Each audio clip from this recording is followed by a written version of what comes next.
Ay! Huwag na nga kayo mag-away. Bakit ba tayo nagpapahali? Ano ba? Ayan o.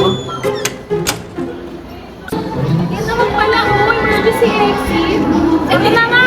Pumila na lang para maayos.